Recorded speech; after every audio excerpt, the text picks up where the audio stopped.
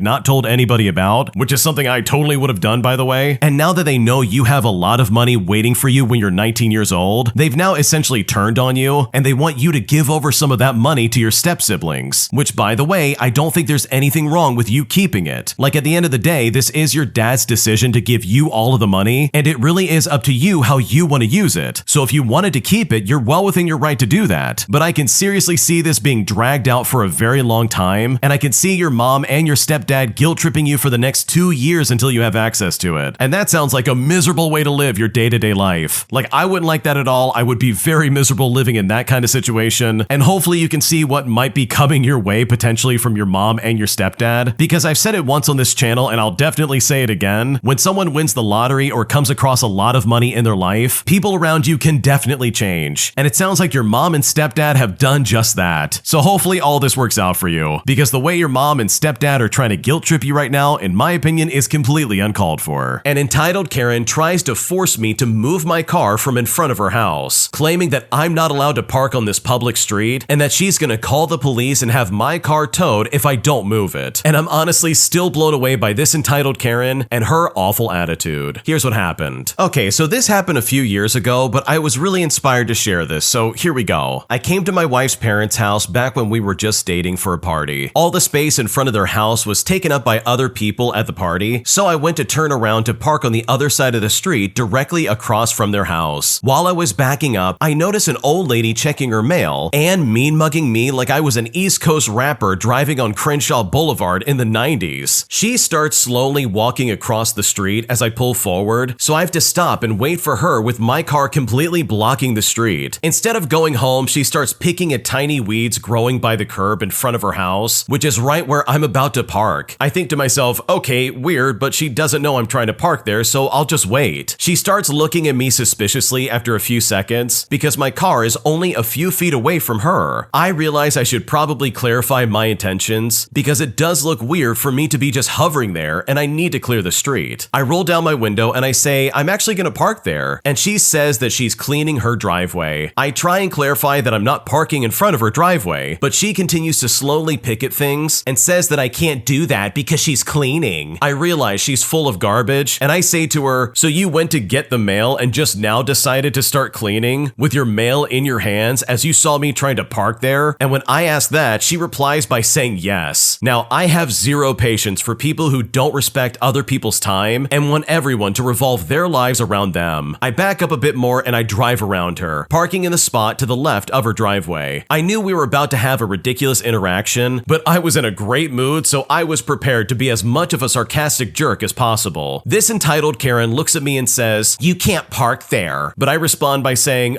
yes I can. She then says to me that I can't do that because this is her house. So I look at her and I say, no, that's your house. And I point at her house literally behind her. I then motion to the street as theatrically as possible, saying to her that this is a public street. This entitled Karen says, "You're going to that party at their house, aren't you? They always have parties and a bunch of people park all over the street." I respond to her by saying, well, yes, that's what streets are for. They're meant for parking. Very astute observation situation, ma'am. This conversation is happening while I'm gathering things from my car to take inside, and I'm purposefully not giving her my undivided attention because I want her to know she doesn't deserve it, which clearly adds to her frustration. She says to me, "If you're coming to their house, you should park in front of their house." I look at her and I say, "Lady, you can clearly see all the space in front of their house is already taken up by other cars. Their garage is full, their driveway's full, and there's even a car parked and blocking the driveway. My options are exhausted, so I must park in front of someone else's house," which, by the way, is not a problem since this is a public street and I'm allowed to park anywhere I want as long as it's not blocking a driveway, mailbox, or a fire hydrant. Now, this logical and concise explanation put her in a dead end. So she did what every Karen does when they're out of line and not getting their way. It was now time for threats and insults. She looks at me and says, "You're not very smart, are you?" I respond by laughing and I say, "Actually, I'm very smart. I'm a nuclear physicist. In fact, I split the atom yesterday." Now, as a side note, I'm not and I didn't, but at this point, I'm just having fun. The Karen responds by saying, "You're not smart. You don't listen to what you're told." I say to her, "Ma'am, unquestioning obedience is for dogs. Clearly, I'm not a dog, but a smart scientist who splits atoms." She then says to me that she's gonna have my car towed, and I say to her, "Go ahead and try. Call up a tow truck and tell them there's a car parked legally that needs to be towed. See how that works out for you." Well, this Karen then calls me stupid and says that she's gonna call the police. And that's exactly where our conversation ends. I tell her I would love for her to do that, and when the police come, tell them to come find me. She knows which house I'm gonna be at. And trust me, it was an absolute joy to watch her get her day ruined simply because I wouldn't obey her ridiculous whims. Her driveway was empty, nobody was coming to her house, she didn't need the space, and she was just bored out of her mind and basically upset that other people exist. I came in and told this story to my girlfriend and her brother, and they just started laughing and told me how much of a pain in the neck she's been throughout the years, constantly nagging and complaining about nothing, yelling at people and calling the police on little girls who play in front of their house, and that's because the sound of happy children fills her cold, bitter heart with hate. Now, I typically don't like upsetting people, but honestly, in this case, I seriously felt a lot of joy. Wow, that Karen seriously is so bored that she has to go out and bother people parking in front of her house. Like, does she really think she owns the whole street? Like, does she think nobody can ever park in front of her house ever? Like, I'm sorry, Karen, but this is not some kind of like private drive where you get to dictate who can and can't park there. It's a public street and anyone can do what they want. But honestly, I love the way this original poster put this Karen in their place, because this lady's attitude was so disgusting, and she had no right to try and treat anybody this way. If you like Am I the Jerk, you're probably going to love Am I the Genius. Check it out, link down below in the description. Also, go to amithejerk.com/submit if you would like to submit your own stories. My entitled Karen of a neighbor knocks on my door whenever she wants, constantly disturbing my peace, as well as crossing my boundaries as she demands just about everything from me. And I'm honestly getting so annoyed by the situation that I now don't know what to do. Here's what happened. So I moved into the absolute best apartment situation I have ever been in. It's basically a house split into 2 apartments, and it's fully renovated on the inside. It is a decent neighborhood, and it's even within walking distance of downtown. Now, I have a neighbor who's a nice old lady. She's probably lonely, and she was just excited to finally have a neighbor, because apparently the last one stole her mail. And things were fine for a while, and we would talk every now and then, but after a week or two, it became clear she thinks it's appropriate to either grab me going in or out, or banging on my door for an immediate emergent response. She also seems to always wear nothing but a robe, so she grabs me when I try to converse, but it's always too cold to talk, even though she refuses to stay inside or just call me or text me. The first time she banged on my door was because I put the trash in the wrong place on the curb, and she was trying to help me out. And at one point, she bangs on my door that my friend had to move her car because someone had to park near the door in her spot. So I thought it made sense for me to say, feel free to call or text if someone needs the spot, or if you need anything else. Now, I stupidly thought that this would resolve the intrusions, but it definitely didn't. I come out to my car and she grabs me and says, "Oh, I didn't know you were home. I couldn't hear you at all." This then leads to a conversation about the snowplow people coming and how I need to find somewhere else in the street to park. I try to ask her where to park, and she says, "Oh, I'm in my robe. I can't talk right now." So I just leave. 2 days later, she violently bangs on my door. She simply has to get to the pharmacy as they won't deliver, and she wants to know if I can bring her there at any point during the day. Now, sensing the boundary crossing is getting dangerous, I immediately say no. She starts to talk and I try try to talk back, but she just says, "Oh, it's too cold, I'm in my robe." So I say, "Okay, call me on the phone then." She says, "But I'm on the phone with the pharmacy." And I say, "Well, I'm sorry, but I can't help you." I then go drive somewhere and I just try to calm down, and I texted her that I'm happy to help out if she would just call me in advance, and that I understand that you can't speak in your robe, especially when it's cold outside, so please feel free to call or text me and we can set up a plan. She then apologized and I gave her advice about the pharmacy, but today I think she's sneakily trying to break down the boundary. She bangs on my door unannounced and she says, "Oh, it's warm out, so I'm okay in my robe, and this isn't about me going anywhere. I have some food I don't want. Would you like it?" And when she said that, I'm honestly just scratching my head, as I'm seriously unsure of her intentions or if she's trying to break another one of my boundaries. Yeah, I really think she's trying to like sneak her way back into your life, and it seems like she's trying to like establish this pattern where she can knock on your door and you're definitely gonna answer. Like, in my opinion, I don't mind having neighbors who are friendly and cordial, but if they start banging on my door at all hours demanding to talk to me, as well as making weird requests of me, then that in my opinion would be way too far. Like, why don't you mind your business and I'm gonna mind my business, and then the both of us will be happy living in our situation. So in my opinion, I think it's time to just set some serious boundaries and tell her straight up that no, you can't just bang on my door whenever you want. And I also think it was probably a really bad idea to give out your phone number, especially in retrospect, but I think you did it in good faith and you thought that maybe your neighbor was normal, but it is just really unfortunate that you find out the hard way that no, she's kind of crazy. So hopefully you're able to put up some kind of boundary with this lady, because this Karen sounds absolutely obnoxious to have to live next to. Am I the jerk for building houses for some family members to live on my land, but not allowing my parents the same privilege? Because right now, I seriously don't know what to do. Here's what happened. Okay, to start things out, my sister and I have a 21-year age gap. She is much older than me. She had a different upbringing from me, even though the same parents raised us. My sister was brought up in a typical household when my parents were substance-free, and she was raised when they were great and loving parents. I found out that 2 years before I was born, my parents went to a party one night and decided to try some substances, and they've been reliant on them ever since. And when I was 3 years old, Child Protective Services removed me from their care. My aunts from my mom's side didn't want me to go into care, so they took me in. They split custody between them as they were in a low-income family, and my aunts made a lot of sacrifices to keep me fed, clothed, and warm. I found out later in life that I was removed from my parents' care because of neglect and awful stuff going on in the house. I don't see my parents as my parents, and I have absolutely no sympathy for them, and I don't want to amend our relationship. I see my aunts as my parents, even though they're sisters. I'm doing well now, and I have a job and a family, and I earn a good income. And 2 years ago, I decided to purchase land to transform into my dream farm when I retired. A year ago, I decided I wanted to build houses around the land, also my family could be close to me. I've hired contractors to build houses for my 2 aunts and their families, as well as one for my sister and her family, and a home for me. The houses will be in their names and mortgage free. Now, this is why I need some judgment from the internet, just to figure out if I'm a jerk or not. I don't want a relationship with my parents, and I wrote them each a letter explaining why. And I also mentioned some therapy I did to heal my past so that I could move on. I feel that if I tried to build my relationship with my parents again, I would just be stuck in the past. And this is something my mental health could not handle. My parents are trying their hardest to rebuild their relationship with me, and I've asked family members to respect my wishes, but they're still trying to find ways to contact me. Well, my parents discovered that I bought some land and I built some houses for family members to live on. They've written me a letter saying they're disappointed that I'm not building one for them and saying I should be there to look after them. Mind you, my parents have no savings at all, and some of the family are on the fence about this. Some think that I should build them a house mortgage-free, as it would make their income a lot better since they would not have to rent. But other people are on my side when I don't want to do that. So honestly, am I the jerk in this situation? What should I do? I'm sorry, but anyone calling you a jerk is completely foolish. Like, if I was in your shoes, I would be doing the exact same thing. Like, no, of course you're not the jerk. Your parents gave up on you a long time ago, and you got removed from that house to try and protect you as a child. Like, they played no role in you being raised at all, and if anything, they were terrible parents. It doesn't matter what they were before you were born. What does matter, in my opinion, is the way they treated you when you were born. Like, they gave up on being good parents the second they took those substances. And I just don't think you should be responsible for people and be expected to take care of people who never took care of you. So no, I don't think you're the jerk for saying, nope, I'm not letting you in one of these houses, because based on their track record, I would question if they would even do that to you if the roles were reversed, because based on what you've described, I am not convinced that they would care in the slightest. Am I the jerk for not paying back my sister $300 that she loaned to me after she kicked me out of her house with nowhere to go? Here's what happened. I'm a 21-year-old female and I currently live with my middle sister who's 30 years old after my oldest sister's house was currently being sold. Before moving in, I talked to my middle sister about any bills and she told me not to worry about anything and that I wouldn't be paying for anything and to just focus on my tattooing. At the time, I was an apprentice at a tattoo shop. I was not tattooing at the moment, but would still gain tips from my coworkers. Even though she said I wouldn't be paying any bills, I still gave her a bit of money that I had to help with something, such as groceries or any bills that she might not mention, or I would buy her and her kids food when they couldn't afford it. I truly was grateful that my sister took care of me and that I had no bills, but I did my very best on taking care of things for her, such as picking up the kids from school, cleaning the apartment while she worked, and making dinner before she got home. I saved up enough money to buy a small used car, and me and her went to get it registered, and the tags were expired, so I had to pay a $300 fee. I didn't have the money on me at the moment, but my sister looked at me and said, I will take care of it. She didn't mention anything about paying her back, so I assumed that she was helping me out. Everything was going smoothly until she started going through some things with her husband, and eventually started taking them out on me. She started demanding money from me every night before bed, saying things like, if you don't pay me, I will throw all your belongings outside and you'll need to find somewhere else to go because I don't want you here anymore. Every night she threatened to kick me out and I would just start crying. Some comments were even stuff like, you're not even my family. I don't care about you. I only care about my kids. She told me I had a specific date to be out by, and if I wasn't gone, she was gonna start throwing everything out the door. I got tired one day and after she left for work, I just packed my things and I left. I didn't know where to go, but I just started driving. My older sister called me and I filled her in on everything. My older sister scolded my sister for what she did, and to that, my middle sister actually said, well, I didn't think she would actually leave. I haven't spoken or seen my middle sister in almost a year, and to this day, she still sends me a message asking me for the $300 that she helped pay for. So honestly, am I the jerk for not paying her back? Because at this point, I seriously don't know what to do. Okay, so personally, I do think you need to pay back that $300, but the way your sister was acting towards the tail end of you living there was absolutely insane. Like grade A crazy. There's no reason to act like that. And I know for a fact if I was in your shoes, I would never put up with that for another second. Now, you could go about paying her back the $300 she paid for the tags or whatever you want to do, but in my opinion, I think you just need to go about this really carefully, because clearly this lady is just straight up toxic. If you let her back in your life, I think there's a really good chance she could try to disrupt any kind of peace that you've gained in your life, and I really think you don't want that in the slightest. Also, this is a really good reason why you need stuff in writing when you're living with someone, because word of mouth of them basically being like, oh yeah, you don't have to pay for anything, and then they just turn around and they're like, oh, I want all that money back for the car tags, or any other thing that they might be like asking money for, in my opinion just proves that yeah, you need stuff in writing to try and like defend yourself if things go south. And it's not like you don't trust them by having something in writing, it just makes everything a little more clear in the long run, despite the fact that the original poster said that they only lived there for about 4 months. So no, I don't think you're the jerk for kicking her out of your life, but also I don't think it would be a bad idea to start paying back that $300 even if it's in small increments, because that way at the bare minimum, you can be away from this lady pretty much for good. Because I know if I was in your shoes, this is probably the last person I would ever want to have any kind of debt towards, because based on the way she's acting, I guarantee you she's gonna hold this over your head pretty much for the rest of your life. Am I the jerk for getting my friend a place to live, only to then have her block me and never talk to me again? Because right now I feel really bad, and at this point I don't know what to do. Here's what happened. Okay, so in January, my landlord raised my rent by about $400 a month, so I decided to move out. A little bit after this, before I started looking for places, I saw a Facebook post by a casual friend who we will call Steph, that's not her real name, and her partner and their 2-year-old were looking for a 3-bedroom place. My old place had 3 bedrooms, so I messaged them and I suggested they move into my place when I moved out. At the time, they were staying with the dad of another friend and had greatly overstayed their welcome. Steph and her partner had applied for social housing and had been rejected, and were finding it too hard and too scary to do rental applications and inspections. They also didn't make great applicants, as neither of them had jobs that you could put on paper or documented rental history. It was hard for them to travel with their kids as they didn't have a car, and as such they didn't want to do a physical inspection before applying. I did a video tour for them and they were happy with that. I also ended up just doing the rental application entirely myself for them. I also was a reference for them and I lent them the entire bond amount of over $2,000 as it turns out they didn't have enough money at the time. The loan was on the condition they would pay me back within 2 weeks and I wouldn't have to chase them for it. Fast forward and I moved out into a better place. I spent 2 days cleaning my old place up for them and I even went as far as paying a friend to help me out when it comes to cleaning. And I got the whole place steam cleaned and deodorized as I do have 2 cats. They moved in, they seemed happy and it was all going well. Yesterday I messaged Steph checking in and it turns out they had a few issues with the dishwasher that I bought as it was having some leaking issues which I did warn them about, and the downstairs toilet was flooding and getting all over the carpets. Today I remembered they still owed me over $300 and it had been a month since the last payment. I messaged Steph again asking for an update for the repayment and was told that due to having lots of issues like black mold on the carpets, not being allowed to shower because of the toilet plumbing issue, and a cat smell coming from the heating vents when they used it that burned their eyes, she simply was not able to make any kind of payments. I told them that I didn't know about the mold or the heating vent smell and that I had never had any of those issues when I lived there. She then accused me of drawing dirty drawings in the dirt on the master bedroom door. Well, I got my full bond back and the real estate agent never mentioned any of these issues. I told them that I was sorry to hear that and I asked them again when I could have my money back. The conversation ended fine and then when I came back, I find out that she blocked me. And this just really sucks as she's my friend and I was trying to help her out. So honestly, am I the jerk for setting them up with such a terrible place and a year-long lease? I mean, it was fine when I lived there, even though it was very clearly cheap, because at this point, I seriously don't know what to do. First of all, no, you are definitely not the jerk. For starters, you were going to move out of that place as it is anyways. You literally were not going to live there, and you were doing Steph a big favor by saying, hey, you want to move into my place? And you have it right. That place was just fine when you were living there. You had no issues with any kind of plumbing or any kind of leaks, and you definitely didn't have a weird cat smell coming out of the vents. Although that might be a case where maybe you just didn't smell it because you were used to having cats around all the time. But even if that is the case, like seriously, all the things that they're describing are brand new issues that you definitely had no part of. Like seriously, it's not your fault that there's black mold or that the toilet flooded. Like that's on the apartment complex itself. They should have done more research on their end and seen if this is something that they wanted to be a part of. And sure, you did act in good faith in filling out all the applications and helping them out, even going as far as loaning them money when, in my opinion, you definitely didn't need to do that. If they're unhappy with their place, that's on them for not doing more research. But also, this might be a case where Steph just complains about everything and nothing she's ever given is ever good enough in her opinion. Like you never had black mold in the apartment. I'm sure you would have said something about that. So I'm personally questioning if there is any black mold like in the first place. So no, you're not the jerk. It sounds like your friends are like really not that nice, and it really sounds like they use you to try and get a place to live. And honestly, you do not deserve that in the slightest. My entitled Karen of a date tried to use me for free alcohol on our supposed date, as she and her friend ordered over $500 worth of alcohol, expecting me to pay for the entire tab. But when I said no, she called me cheap and questioned my manhood, saying that other men would happily pay for her bill and that I should do the same. So I'm honestly wondering if I'm the jerk in this situation, because at this point, I seriously don't know what to do. Here's what happened. So I recently met an interesting girl at a photography exhibition, and we had a great conversation where we exchanged numbers, and a week later, she agreed to meet for dinner. I suggested a couple of places, but she insisted on meeting at another place that was quite far from me. The day of the date, I was stuck in traffic and eventually arrived about 45 minutes late. I had told her in advance I would be late because it was raining heavily. She understood and said it was no problem. When I arrived at the restaurant, she was sitting there with another female friend. It looked like they were already on their second drinks and had champagne and mineral water on the table. They had also already ordered a few things. I was surprised that the friend was there, but I played it off and we ended up having a good conversation. Now, I need you to understand that I do not drink alcohol, and in this restaurant, the drinks were quite expensive. We ordered some more food, and inevitably, the girls ordered more drinks. I mean, I counted almost 7 mixed drinks and champagne for each of them. Meanwhile, I had only 1 bottle of large sparkling water. When the bill came, given that there was 3 of us, I honestly thought the date had just turned into a group dinner so we would split the bill, but when the bill arrived, it was delivered to me and the girl said thank you to me. I caught the bill and the total bill was $620, and the food was only about $120. I calmly turned turned to the waitress, handed her my card, and told her to put all the food on my card. So she charged it and I tipped her out. At this time, the female friend started getting upset, saying that I should cover the whole bill. I calmly responded that this is not a date. I don't know you and I didn't have any of the alcohol. She said that all men pay for this, to which I replied that I am not one of them. I thanked them for the evening and I left the restaurant, leaving the both of them with a $500 alcohol bill. Afterwards, the girl I liked sent me a long text message and was really upset with me for not paying for the entire bill. She even attacked my manhood, calling me cheap. She knows I have money, so she doesn't understand why I didn't pay. Now, I desperately wanted to reply and let loose on this lady, but I decided against it and simply responded by saying, "I'm sorry you feel that way, I hope you take care." So honestly, am I the jerk here? I didn't even bring up that she brought her friend unannounced, drank a ridiculous amount of alcohol, and expected me to pay for all of it. It's not like I didn't pay. I paid for all the food, including their food, and if it was a solo date, I would have paid for the both of us. But apparently, other men in my situation, when faced with a group, would pay for the whole bill. I honestly would love to hear someone else's perspective, because at this point, I seriously don't know what to do. Yeah, this lady thought she could get a free meal out of you. She not only ordered all these drinks on purpose, but she seriously had the gall to go into this and expect you to pay for all of it. And that is honestly so insane to me. Like, that's why she brought her friend with her. She didn't consider this a date at all. She only wanted you around under the guise that this is a date and you're gonna pay for everything. That way they can have as many drinks as they want for free. I mean, why else would they come after your manhood and call you cheap and try to guilt trip you by saying, "Wow, other men pay for the bill. I can't believe that you're not paying for a $500 alcohol bill." Like, it would be different if you actually did drink alcohol that night and you bought something and had some kind of contribution to that bill, but you literally are just a bystander. Like, these two were already pre-gaming before you even showed up for your supposed date. No wonder she wanted to meet up 45 minutes away. So no, of course you're not the jerk. This entitled Karen of a date clearly was trying to use you, and that, in my opinion, is completely unfair. If you like Am I the Jerk, you're probably going to love Am I the Genius. Check it out, link down below in the description. Also, go to amithejerk.com/submit if you would like to submit your own stories. My father thinks that I should do everything for him, as he constantly bosses me around and practically controls every aspect of my life. But after dealing with this for far too long, I'm now in the process of moving out and living with another relative, and I honestly can't wait to get away from my dad. Here's what happened. I'm a 25-year-old female and I moved back home a while ago, all because of some issues I was dealing with. But being back in my family home has been a nightmare, and my dad was the main reason I left the house years ago. I kept minimal contact after a while, and I really thought he had turned a new leaf and had changed. I thought everything was going to be okay, but unfortunately they are not. I have to bring him his tea every 2 to 3 hours. I have to pick up his dirty plates and cups from the basement, and I also have to bring him snacks, his meals, his juice, his medication, anything you can name. And when I bring him his food, he complains and says I gave him too much, and then would question me why I do that. I'm starting to get very overwhelmed and stressed out, as well as feeling sad for myself every day. I also cook and clean for him and the rest of my family. When he calls me or tells me to do something, he repeats that same thing about 3 to 4 times a day, and it really gets on my nerves. My dad is also constantly asking for money 24/7 because he claims that he's broke. I can't go anywhere past midnight, and if I leave at any time of the day, it's followed up by him asking where I'm going, why I'm going outside, what's even out there for me to do in the first place, and that I need to come back early so I can help him out. I'm just so tired and exhausted. My sister recently left, and all he can do is badmouth her, and has stated that if she does not come back to see her father, then she will burn in Hades. I'm planning to leave after this in less than a week to a relative's house. My dad installed cameras in the house as well, and checks them religiously to see what time we leave and what time we arrive. And I have a lot of items to transport, and I'm worried about what he's gonna do or think if he sees me. I also need to mention that if I say no or if I don't agree with what he's saying, I'm apparently disrespecting my father, and I should get out of his face. I mean, I had to take out my piercings because of him, and I couldn't even have braids in my hair for long. And even though he would say they're fine, whenever he sees me with them on, he tells me over and over again to take them out and that it looks ugly. I try to stick up for myself as best as I can, but he's conditioned me to believe that I'm the one who should act like a second parent and bow down to him and just be grateful. Also, I've been losing weight, and he is always watching me eat food and just simply judging me. So I'm honestly so frustrated, and I simply can't wait to finally finally get out. Yeah, I would want to get out of that house as well. Your dad sounds obnoxious and I can see why you moved out. And it's even worse because you thought that you were giving him a second chance because he somehow turned over a new leaf. But instead, this guy is like super demanding. He makes you do all this stuff all the time, and that's just not fair in my opinion. So I'm really glad that you're getting out of there and going to another relative's house, because your dad sounds like an awful person to live with, and I just can't imagine putting up with that on a daily basis. Am I the jerk for refusing to apologize to my dad's stepchildren, all because I moved out while I was still a kid? Because now that we are all adults, they're actually claiming that I owe them an apology for leaving and not being a brother to them when I was younger. Here's what happened. So my dad became a single dad to me while I was still very young. And by very young, I mean about 5 years old. My mom up and left at that time due to a mental health crisis that was not really recognized at the time. And 2 years later, we found out that she had passed away. It was pretty world-shattering for me because I learned she hadn't been well, and I felt tremendously guilty because I called her mean and said that she was a bad mom for leaving me, when in reality, she had needed help, and it was help she didn't get before it was too late. My dad was busy working, and I spent most of my days with my grandparents. They would take care of me before and after school, on Saturdays when my dad also worked, and all day before breaks from school. They were who I was used to more than him, but I did crave a relationship with him, and I got some attention and time with him on Sundays when he was off work and would actually be with me. When I was 10 years old, he moved a woman with her children into our house, and 2 months later, he got married to that woman. When she moved in, my dad stopped sending me to my grandparents and told me I would be staying with the woman and her kids before and after school, and that our family had grown so I could be at home with them. And honestly, I hated it. I did not know her or the kids at this point, and I only met her the day before they moved in when they dropped off some of their stuff. And when my dad had Sundays off, as always, he was too busy with her, or with her kids, or trying to drag us all along to something that I got no time with just him. Now, I told him about this, and he said he wouldn't be able to do it anymore because he was a married man and had other kids he was responsible for. I asked my grandparents if I could live with them, and they told my dad, and he talked to me, and I told him I wanted to live with my family. And since he wasn't going to be available for me, I might as well be with my grandparents who I loved rather than the strangers he moved into our house. My dad told me that I could have a mom again and siblings if I stayed, and I told him that it was weird to think about strangers that way. Now, it bothered him and he resisted at first, but my grandparents told him that he had dropped the ball when it came to me, and it was time to either step up and do better, or let me go to them where they could devote the time to me. So I moved in with my grandparents. I saw my dad not very often, maybe a handful of times a year at best, but typically not even that. His wife was offended I didn't want to stay with her and her kids, and as her kids have gotten older, and now that we're all adults or older teens, they're upset and feel like I owe them an apology for leaving because I'm their brother, and I chose to leave rather than be their brother to get to know them and be a family with them. They actually asked me for an apology last week when I saw them at a family function, but I refused to apologize and I told them I have zero regrets. So honestly, am I the jerk in this situation? What should I do? No, I don't think you're the jerk at all, and I think this blame is absolutely being misplaced. They should not be mad at you, they should be mad at your dad. Your dad clearly neglected you and did absolutely nothing to help with this transition period. I mean, I would be pretty upset if I was a kid and this lady and her kids suddenly moved into the house and my dad is saying, "Oh look, this is your new mom and siblings." It's like, what are you talking about? I don't even know these people. So for your step siblings to be like, "Wow, this is your fault. How dare you do this?" Like they literally don't know what they're talking about, and for them to say that honestly is so disgusting. So no, you are not the jerk for moving out as a child because your dad did not make it very easy for you to live there. And if they really are upset about you not being a brother to them, then they need to direct their anger at their stepdad instead of trying to falsely place it on your shoulders. An entitled Karen signs up for a free meal and then throws a temper tantrum and cancels it, all because I was gonna show up 10 minutes late. And I'm honestly so sick of dealing with people like this, especially when they're so wasteful and cause me to waste my time. Here's what happened. Okay, so I do volunteer work where I buy ingredients, make a home-cooked meal, and deliver it to families in need once a month. It all comes out of my own pocket, and I do it because I remember struggling as a kid, and times are unbelievably tough right now. Well, this month, I matched with an absolute jerk who already set off some red flags. Our first interaction was her being upset it wasn't a service that I could provide for her more frequently. and I told her it was voluntary work and I did it at my own expense. We agreed a drop-off at noon, but she stated she was free anytime after 10 o'clock with no restrictions. Then, the morning of delivery, she texts me early morning, then sends me a series of question marks and exclamation marks because I didn't respond after 15 minutes. I let her know I'm running a little bit behind and I will be there around 10 minutes later than we planned, but her food is hot, fresh, and ready to go and be eaten. Well, as you can probably guess, she texted me back telling me to just forget about it because she wasn't going to wait for me and not come to her house. I tell her the food is ready to go, and I also asked her if she was sure she couldn't wait 10 minutes or maybe even just reschedule. She then throws a temper tantrum via text messaging, saying to me, "No, I don't want it anymore. Just give it to someone else and maybe next time be on time." Now, when she said this, I was angry. This was food we couldn't eat ourselves because I have a negative reaction to one of the main ingredients if ingested. And what's even worse is that this food could have gone to a family in need, and she took it away from them by signing up for the service, matching with me, and then canceling because I was 10 minutes late. And I honestly can't stand entitled Karens who act this way. Wow, that's honestly insane to me because here you have a free meal and you freak out because it's 10 minutes late. Like seriously, things happen and sometimes deliveries don't come on time. Like that really is a part of life. There's no reason to act that way. I can't stand when people are so irrational and so unreasonable like this. They throw this massive temper tantrum as if their time is the most valuable time on planet Earth. And anyone who tries to throw around the idea of, oh, the customer's always right, has clearly never worked customer service. Because guess what? The customer is never right. The customer can be rude, impatient, and probably would try to get you fired if they felt like it. And this entitled Karen is no exception. So honestly, to the original poster, I'm so sorry you had to deal with this because you had it right. This food could have gone to a family in need, but instead, this entitled Karen ruined the entire experience. Am I the jerk for refusing to buy back the engagement ring from my ex after we broke up and decided not to get married? Because right now, my mom is furious with me, stating that that ring was a family heirloom and that I should pay any price to try and get it back. And at this point, I seriously don't know what to do. Here's what happened. So I'm a 23-year-old male, and I recently got out of a relationship with my ex-fiance, who we will call Mary. Mary is not her real name. She is also 23 years old, and we were together for 3 years and engaged for 4 months. I called off the engagement and eventually broke up with Mary due to her cheating on me and lying about various things unrelated to cheating. Now, I think people deserve second chances, but my final straw was when I found out that she had been cheating on me with her own stepbrother, and I knew right then that I just had to walk away. In a nutshell, the breakup was very volatile. There was lots of arguing and her trying to bargain with me, and I asked her to leave my apartment. My family was very disappointed when they found out, and that's because they really wanted Mary to be my bride. When we first started dating, my mom gave me a family heirloom ring to propose to Mary with, and its value is sentimental. It's not made of any particular expensive materials like gold or diamonds. Well, my mom is now asking for the ring back, but I never got it back off of Mary. Once things had cooled off, I did ask Mary for the ring back. She then asked why she should give it back, hinting that she wanted some kind of payment. I offered her $40 and she demanded $300 plus my laptop and PS5, and then she threatened to pawn the ring off. So I called her bluff and said that she's getting $40 or nothing. She then said, "Okay, have it your way," and then shut the door in my face and said that she's gonna pawn it off. I explained the situation to my mom, and my mom was very angry that I didn't immediately pay up to Mary just to try and get it back by any means necessary. She then asked me if my laptop and PlayStation were more important than a family heirloom. I told her that Mary probably wouldn't have given it back anyways, and likely has already lost it or pawned it off. She then demanded that I contact my ex immediately and offer her whatever she wants. But I told her no and that I'm not doing it on principle. This caused an argument between me and my mom, and she thinks that I'm being a bad son. So honestly, am I the jerk for refusing to buy this ring back? Because at this point, I seriously don't know what to do. Honestly, in my opinion, you should not have to buy back that ring at all. An engagement ring is not a gift. It's literally just a symbol that, yeah, we're gonna get married. Or at least that you're like thinking about getting married. That marriage is not happening anymore because she's a cheating scumbag. So in my opinion, she should just be giving it back. But here's the thing, she's not gonna do that because she's an absolute jerk. And instead, she's trying to take away as much as she can from you. And she's going after stuff you probably like